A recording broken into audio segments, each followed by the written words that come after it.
राही मासूम रजा जी के बहुचर्चित उपन्यास आधा गांव के पिछले एपिसोड में हमने जाना कि फुन्नन मियां अपने कारनामों के कारण किस कदर सरकार के लिए सिरदर्दी बन चुके थे और सरकार के कई आला अधिकारी जो है फुन्नन मियां को गिरफ्तार करने में नाकामयाब रहे थे और साथ ही साथ कसीमाबाद से अपनी तबादली करवा चुके थे। ऐसे में ठाकुर साहब को वहां भेजा जाता है फुन्नन मियां को गिरफ्तार करने के लिए।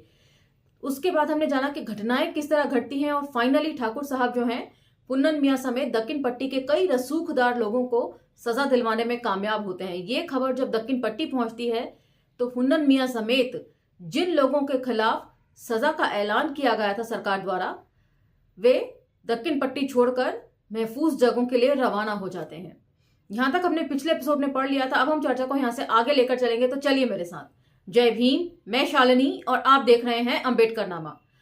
आज का एपिसोड शुरू करने से पहले आपको बता दूं कि आपको इसमें धार्मिक कट्टरता के साथ साथ यह भी देखने को मिलेगा कि लोग एक दूसरे के धर्म का किस तरह सम्मान किया करते थे कि उनकी किसी एक्ट की वजह से किसी दूसरे का धर्म भ्रष्ट ना हो। इन सब बातों का भी खासा ख्याल रखा जाता था। तो चलिए आज से हम इसका 5वां टॉपिक शुरू करने जा रहे हैं, जो है ताना बाना। थानेदार ठाकुर हरनारायण प्रसाद को हम्माद मियां वगैरह को सजा दिलवाने में कोई दिलचस्पी नहीं थी। उनकी दिलचस्पी तो फुन्नन मियां में थी। उनसे भी उनकी कोई ज्यादा दावत नहीं थी। उन्हें यह भी मालूम था कि फौजदारी में ज्यादती उत्तर पट्टी वालों की ही थी। फिर भी उन्होंने एक तरफा तफ्तीश की। वह इस काम में सफल भी हुए और फुन्नन मियां के साथ साथ दक्कन पट्टी के और कई लोगों को भी सजा हो गई। इनाम में उन्हें सर्विस बुक में 4 इंद्राजात मिल गए। तो इंद्राजात क्या है, ये मैंने गूगल पर सर्च किया लेकिन मुझे ये शब्द का शब्दार्थ मिला नहीं। इसे मैं इंक्रीमेंट के तौर पर ले रही हूं, बाकी मेरा मार्गदर्शन जरूर कीजिएगा कमेंट सेक्शन में। वे उसी वक्त घोड़ा कसवाकर कसीमाबाद की तरफ चल पड़े। गुलाबी जान उनके क्वार्टर में उनकी राह देख रही थी। ठाकुर साहब का हर्षाश बशाश चेहरा देखकर उसे यकीन हो गया कि वे मियां लोगों को सजा दिलवाने में कामयाब हो गए हैं। उसने उसी वक्त दुखीराम कांस्टेबल से हवलदार समयुद्दीन खां को बुलवाया। पहले ही जिक्र आ चुका है कि गुलाबी जान जो हैं वो एक कट्टर मुसलमान थी, इसलिए अपनी बात मनवाने के लिए बुलवाया भी उन्होंने मुसलमान को ही। कसीमाबाद थाने में उनके सिवाय कोई मुसलमान नहीं था। उन्हें 20 आने देकर गुलाबी जान ने बहादुरगंज चलता किया कि वह हशमतुल्ला हलवाई की दुकान से मिठाई लाएं कि ठाकुर साहब की जीत की खुशी में दोना नियाज दिलवाया जा सके। गुलाबी जान ने फुन्नन शाह और चंदन शहीद की मजारों पर भी चादरें तान रखी थी। गरज की गुलाबी जान ने अपनी तरफ से पूरा जोर लगा रखा था, मगर गुलाबी जान को भी ठाकुर साहब की ही तरह फुन्नन मियां से कोई ज्यादा दावत नहीं थी। उसने तो फुन्नन मियां को केवल एक बार देखा था, बहादुरगंज के बड़े खां साहब की छोटी बेटी की शादी में के नाच में। फुन्नन मियां घराती थे। बारात वालों ने गुलाबी जान के साथ साथ गाजीपुर की प्रसिद्ध चंदाबाई को भी बुलाया था। उस दिन चंदाबाई के बड़े शोहरे थे। वे बड़े ठस्से से आई। गुलाबी जान महफिल में आ चुकी थी। चंदाबाई उसे हिकारत से देखकर एक तरफ बैठ गई। इन दोनों से थोड़ी ही दूर पर चमार का एक नमकीन सा लौंडा होंठों पर पान का लाखा जमाए बैठा इन दोनों पर हिकारत से मुस्कुरा रहा था और अपने हर तरफ बैठे हुए लोगों की गंदी जुमलेबाजी का तड़ातड़ जवाब दे रहा था और इठला रहा था। उसकी इठलाहट देखकर गुलाबी जान को ख्याल आया कि नाज नखरे के सबक उन्होंने बेकार ही लिए। उस लौंडे के पास बैठने वालों की आंखों में वासना के चिराग चल रहे थे। गुलाबी जान और चंदाबाई के पास बैठने वालों की आंखों में भी इन्हीं चिरागों की जोत जल रही थी, परंतु इन चिरागों की लवें इतनी ऊंची न थी। वे 6 या 7 साल पहले की बात है। उन दिनों गुलाबी जान कोई 15-14 बरस की लड़की थी और उसकी उतरी हुई नथ अभी बहुत ताजा सी। फुन्नन मियां इज्जत की जगह यानी दूल्हा के पास बैठे थे। पहले गुलाबी जान का मुजरा हुआ। गुलाबी जान मियां लोगों की महफिलों को जानती थी। 2-3 पूर्वी गीत गाने के बाद उसने गालिब की एक गजल छिड़ी। चंदाबाई गर्दन टेढ़ी किए बैठी अपने दाहिने पैर से ताल दे रही थी, मगर वह लौंडा अपने चारों तरफ बैठे हुए लोगों से ठठोल करता, हंसता और लोगों को हंसाता रहा। उसके पास बैठने वालों की आवाजों में वासना की नमी बढ़ती ही चली गई। यहाँ तक कि गुलाबी जान ने महसूस किया कि वासना की इस बाढ़ में शायद वे अपनी आवाज समेत डूब जाने वाली है। लोगों को उनकी नज्मों में कोई इंटरेस्ट नहीं था, गुलाबी जान की उनके शरीर में उनको इंटरेस्ट था। उसने उस्ताद जी की तरफ कनखियों से देखा, मगर वे बेचारे कर ही क्या सकते थे। वह लौंडा करीब करीब के मशहूर नचइयों में था और मशहूर था कि सलीमपुर के जमींदार अशरफुल्ला खां अशरफ अपने दादा के कलमी दीवान की तरह उस लौंडे को भी रखे हुए थे। तो यहाँ कलमी का जो है नीचे फुटनोट में ब्यौरा दिया हुआ है, वो मैं आपके लिए पढ़ रही हूं, हाथ से लिखे हुए। तो कलमी मतलब हाथ से लिखे हुए। और फुर्सत में इन दोनों ही के पन्ने उल्टा पुल्टा करते थे वे। उन्होंने तो उसका नाचना भी बंद करवा दिया था, उसे बस खास खास मौकों पर नाचने की इजाजत थी। मगर जाहिर है कि इन खास मौकों पर भी वे अपने पास तो बैठ नहीं उसके पास तो बैठ नहीं सकते थे। बहादुरगंज के खान साहब से उनका याराना था, इसलिए उनकी बेटी के ब्याह की महफिल में उनका लौंडा नाचने तो आ गया था, मगर उनसे दूर बैठा हुआ लोगों से चुगलें कर रहा था। अशरफुल्ला खां मसनद पर थे और फुन्नन मियाँ ने अपने दादा की शायरी की बातें कर रहे थे। वह लौंडा उनसे दूर फर्श पर था। खान साहब इस गंदे घिनौने जुमलों को सुन रहे थे और गुड़ से उस लौंडे के चारों ओर मक्खियों की तरह भिनभिना रहे थे और बार बार उस पर बैठ जाना चाहते थे। खान साहब बेचारे उस वक्त तो कुछ कर नहीं सकते थे, मगर उन्होंने ये तय किया कि इस जश्न के बाद बहादुरगंज और सलीमपुर के बीच में पड़ने वाले जंगल में वह इस लौंडे को कटवा कर डाल देंगे। उनसे ये हतक झेली नहीं जा रही थी। खान साहब का गुस्सा सदा नाक पर धरा रहता था, मगर शरीफ आदमी थे तो हर जगह गुस्से में बरस तो नहीं सकते थे।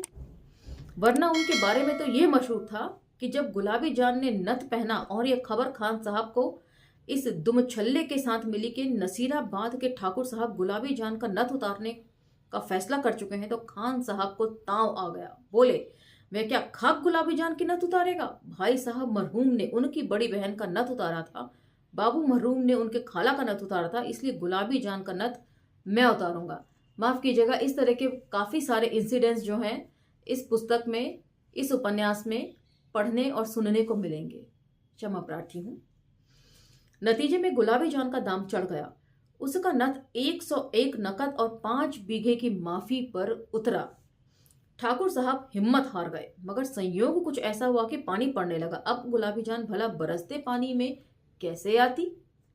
खान साहब पहले तो पहलू बदलते रहे, फिर कमरे में टहलने लगे। जब पानी किसी तरह न थमा तो मैं अपनी दोनाली लेकर बाहर निकल आए। उन्होंने आसमान की तरफ धाए धाए 2 गोलियां चलाई। वह अल्लाह मियाँ से खफा हो गए। फिर शायद खुदा ही का करना ऐसा हुआ कि पानी रुक गया। गुलाबी जान आई और उसका नथ उतारा गया। उसी दिन से बात मशहूर हो गई कि सलीमपुर के खान साहब से तो अल्लाह मियाँ तक डरते हैं। अब भला ऐसे से कौन ना डरता, मगर उस लौंडे को अपने नमक पर नाज था। वह ये कह रहा था कि सलीमपुर के खान साहब ने उसके पांव दबावे हैं और उसके तलवों से आंखें मलकर रोए हैं, मगर वह कभी किसी तरफ देखकर मुस्कुरा दिया है तो वह जल जल गए हैं और उन्होंने उसे औरतों की तरह कोसने दिए हैं। बार बार कहा है, आज सताले जालिम, जब मर जाऊंगा तो याद करेगा। तो ये चमार का लौंडा इसमें संबोधन लिखा हुआ है इस लड़के के लिए। वो लड़का जो है उनका खासम खास था और डींगे हाँक रहा था लोगों के बीच में बैठकर के खां साहब जो हैं उनका वे कितना लाडला है। और शायद यही वजह है कि वे लौंडा खां साहब की परवाह किए बिना लोगों से ठठोल कर रहा था और जोर जोर से हंस रहा था। इस हंगामे में गुलाबी जान बार बार सुर ले रही थी और बार बार सुर की डोर टूट रही थी। चंदाबाई हकारत से मुस्कुराकर अपने उस्ताद जी से कानाफूसी कर रही थी। फुन्नन मियाँ एकदम से खड़े हो गए। वह उस लौंडे की तरफ बढ़े। वह उनकी तरफ देखकर बड़ी निर्लज्जता से मुस्कुराया। फुन्नन मियाँ ने उसे एक ऐसा तमाचा मारा कि उस्ताद जी के बाएं की दमक गमक दब गई। महफिल में सन्नाटा छा गया। फुन्नन मियाँ फिर अपनी जगह लौट आए। सारी महफिल की निगाहें खान साहब पर जमी हुई थीं। वे गालिब की गजल गा रहा था भाई, फुन्नन मियाँ ने कहा। वैसे वे अलिफ बे नहीं जानते थे, मगर अनीस और वहीद के मरसियों ही की तरह उन्हें मोमिन, गालिब और दाग के अनगिनत शेर याद थे। वे गालिब की हतक बर्दाश्त नहीं कर सकते थे। खान साहब की समझ में भी यह बात आ गई।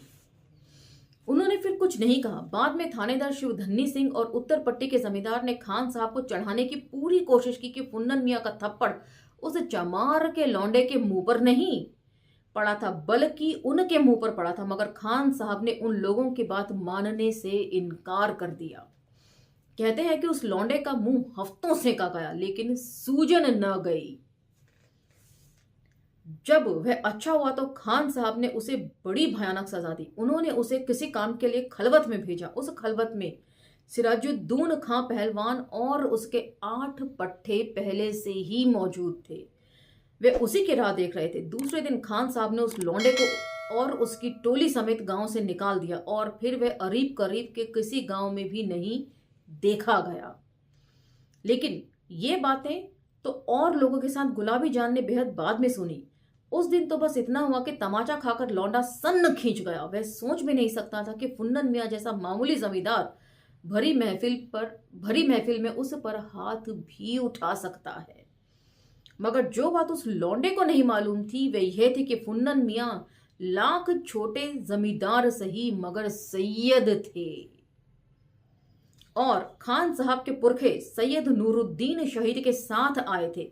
यह बात ना फुन्नन मियाँ भूले थे, ना अशरफुल्ला खां अशरफ, जो नूह नारवी के शागिर्द थे। तो किस तरीके से कास्ट के साथ साथ क्लास डिवीजन होता है, लोग अपना क्लास जो है वो किस तरह मेंटेन करते हैं। बेशक सामाजिक हैसियत में कमतर देख रहा हो कोई उन्हें, लेकिन धार्मिक हैसियत में वे हमेशा ऊपर रहेंगे।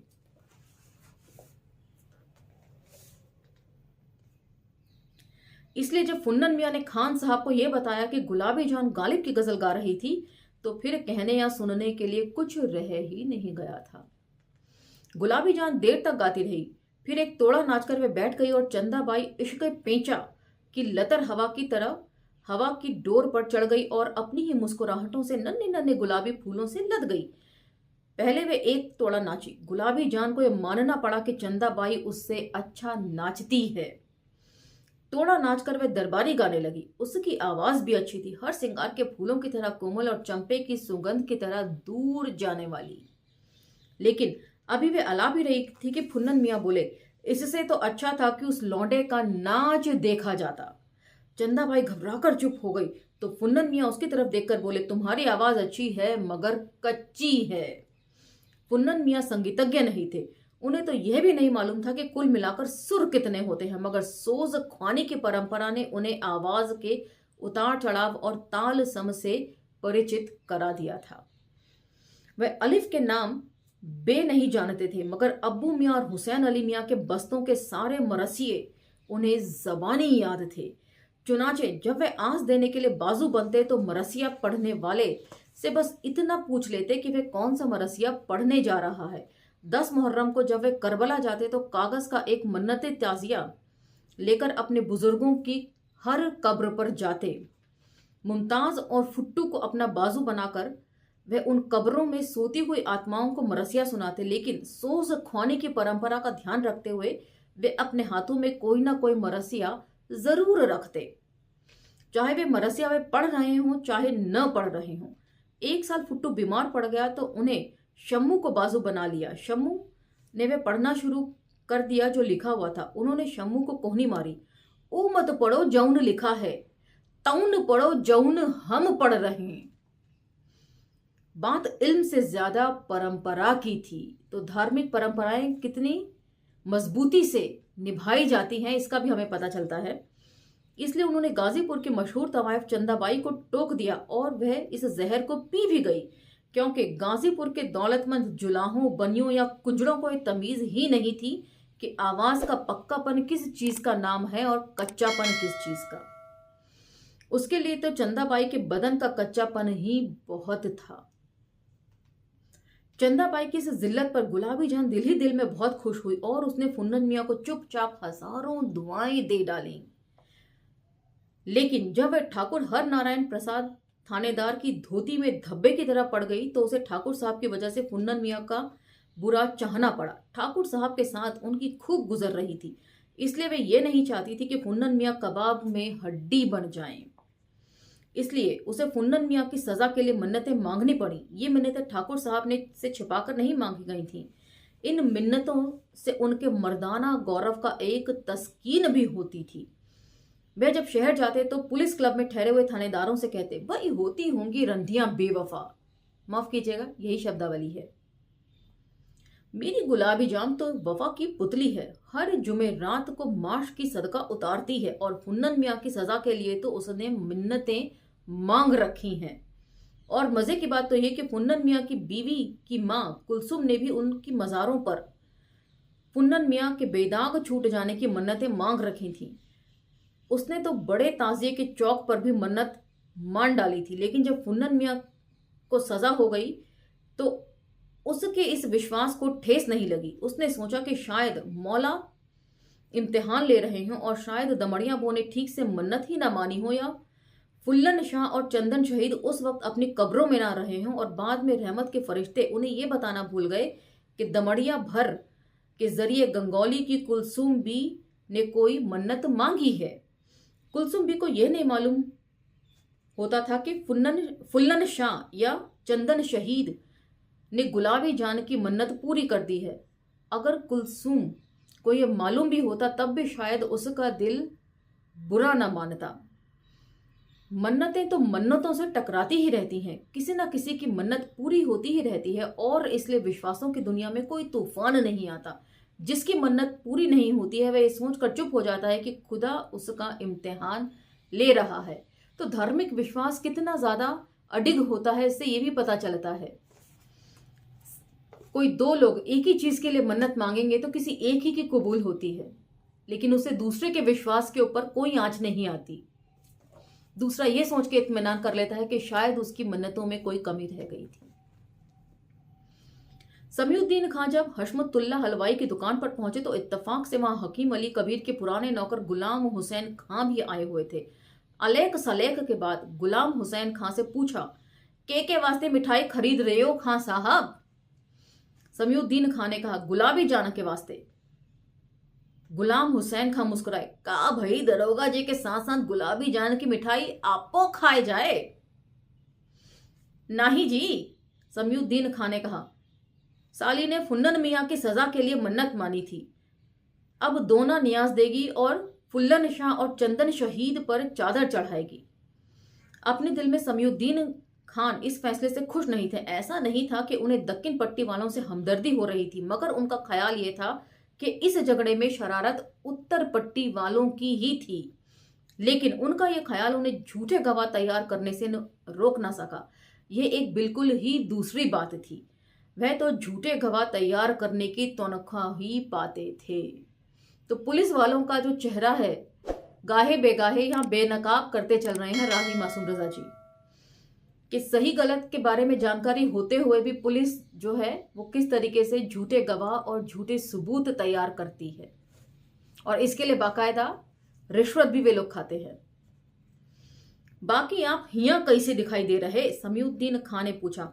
ओह, सजा की खुशी में आज हमरी और पंचमेल बटे वाली है, उहे लेहे आए हैं। समीउद्दीन खान मिठाई लेके कसीमाबाद चले गए। गुलाम हुसैन ने मिठाई का टोकरा बेगार के सर पर लदवाकर उसे गंगौली की तरफ चलता किया। फिर हशमुतुल्लाह खां के यहाँ एक चिलम पीकर वह भी चल पड़े। अभी वे कोई 2 मील ही गए होंगे कि गंगौली से आने वाले शरफुआ ने उन्हें धर लिया। इस शरफुआ का नाम नेमतुल्ला था, लेकिन उत्तर पट्टी में वह शरफुआ ही कहा जाता था। बात यह थी कि डिप्टी अली हादी के यहाँ में एक नौकर था, उसका नाम शरफुद्दीन था, इसलिए वह आसानी से उसके लिए शरफुआ कहा जाने लगा था। कोई 2 बरस काम करने के बाद वह कलकत्ता भाग गया तो डिप्टी साहब के चपरासी ने एक और लौंडा ढूंढ निकाला, उसका नाम रशीद था। वह रशीदवा हो गया, मगर डिप्टी साहब के चचा के नाम रशीद था, इसलिए वह शरफुआ कहे जाने लगा। कुछ दिनों तक तो बड़ी गड़बड़ी रही। फिर रशीद को याद हो गया कि वह उस घर और इस गांव में उसका नाम शरफुआ है। फिर वह भी भागकर कानपुर चला गया तो डिप्टी साहब के यहाँ एक और लौंडा रखा गया, उसका नाम नेमतुल्ला था। क्योंकि घर वाले शरफुआ को पुकारने के आदी हो गए थे, इसलिए नेमतुल्ला का नाम भी शरफुआ पड़ गया। तो साथ साथ छोटी छोटी कहानियां भी राही मासूम रजा जी ने इस उपन्यास के जरिए हमसे शेयर की हैं। गुलाम हुसैन खां को बहादुरगंज भेजने के बाद हकीम साहब को ख्याल आया कि थानेदार कसीमाबाद ठाकुर हर नारायण प्रसाद के यहाँ भी मिठाई का जाना जरूरी है, कि मतलब उत्तर पट्टी वालों की तरफ से ठाकुर साहब जी को भी नजराना पेश किया जाना चाहिए मिठाई का। इसलिए उन्होंने शरफुआ से कहा कि वह लपक जाए और प्रसाद की मिठाई लेकर गंगौली आ जाए और गुलाम हुसैन खां से कह दे कि वे थानेदार साहब की मिठाई लेकर कसीमाबाद चले जाएं। गुलाम हुसैन खां वहीं लेट पड़े। चूंकि मुसलमान हलवाई की शर्त नहीं थी, इसलिए उन्होंने झिंगुरी हलवाई के यहां से ताज़ा ताज़ा इमरतियों की एक टोकरी भिजवाई। उस टोकरी को एक बेगार के सर पर लदवा कर वह कसीमाबाद की तरफ चल पड़े। ठाकुर साहब ताज़ा ताज़ा खुश रंग और रसीली इमरतियों की टोकरी देखकर बहुत खुश हुए। झिंगुरी ने जब यह सुना कि मिठाई दरोगा जी के लिए जा रही है, तो उसने इमरतियों को टोकरी में सजाने के बाद उन पर गुलाब पाश से गुलाब जल भी छिड़क दिया था, इसलिए टोकरी से भीनी भीनी महक भी आ रही थी। गुलाम हुसैन खां दुनिया देखे हुए थे, इसलिए उन्होंने ठाकुर साहब को बातों ही बातों में ये बता दिया कि मिठाई झिंगुरी के यहां से आई है। झिंगुरी के सलीके की तारीफ करते करते उन्होंने ये भी बता दिया कि इमरतियों को की टोकरी में खुद झिंगुरी ने ही सजाया है, यानी खुद उन्होंने या किसी और मुसलमान ने मिठाई को हाथ भी नहीं लगाया है और ठाकुर साहब बेधड़क खा सकते हैं। ठाकुर साहब ने भी खां साहब के इशारे को पा लिया। उन्होंने भी खासतौर से समयुद्दीन खां को आवाज दी कि वे गुलाम हुसैन खां के खाने पीने का प्रबंध करें। गुलाम हुसैन खां का टट्टू खां से ठाकुर साहब के अस्तबल में भेज दिया गया। उनके मुश्की घोड़े ने उसे बड़ी हकारत से देखने के बाद अपना दाहिना अगला पैर जमीन पर मारना शुरू कर दिया। तो आज का एपिसोड हम यहीं विराम देते हैं, लेकिन इसमें यह तो पता चलता है कि धार्मिक कट्टरता कितना भी हो, लेकिन लोग एक दूसरे के धर्म के प्रति भी कितने सहिष्णु हुआ करते थे। गलती से भी दूसरे का धर्म भ्रष्ट ना हो, इस बात का खासा ख्याल रखा करते थे। जैसा कि पहले के एपिसोड्स में हमने जाना था कि ठाकुर साहब जो हैं वे भी कट्टर हिंदू थे और मुसलमानों के हाथ का छुआ भी नहीं खाते थे, तो उनका भी धर्म भ्रष्ट ना हो, इस बात का उत्तर पट्टी के सैयदों ने भी खासा ख्याल रखा था। इस बाबत आप लोगों का क्या कहना है कमेंट सेक्शन में मुझे जरूर बताइएगा और मेरा मार्गदर्शन शब्दों को लेकर और उनके अर्थों को लेकर जरूर करते रहिएगा। अगले एपिसोड तक इंतजार कीजिए और मुझे आगे दीजिए। मिलते हैं अगले एपिसोड में। धन्यवाद। जय भीम।